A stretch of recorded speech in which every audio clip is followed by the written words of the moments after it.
కట్టాలి కదా, ఏదో ఒకటి చేసి ముందు వేసేద్దాం. ఎవరో ఒకరి దగ్గర ఏ పని చేశాను నేను రాత్రి అసలు. ఇన్ని రోజుల నుంచి అక్క అమ్మ దగ్గర ఉన్న విలువ పోగొట్టుకున్నాను.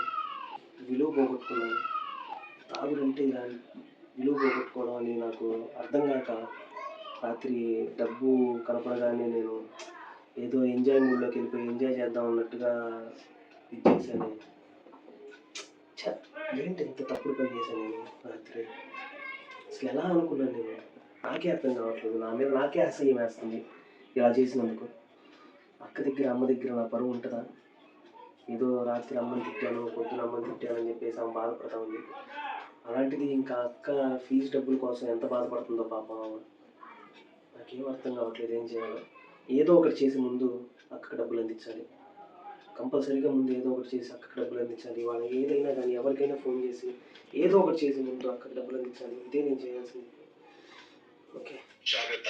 లాటరీ గెలిచారు, ఇన్స్టెంట్ లోన్స్ ఇస్తాము, ఇంట్లో ఉండి డబ్బులు సంపాదించండి. ఇలా వేగంగా డబ్బు సంపాదించడం అలా. అరే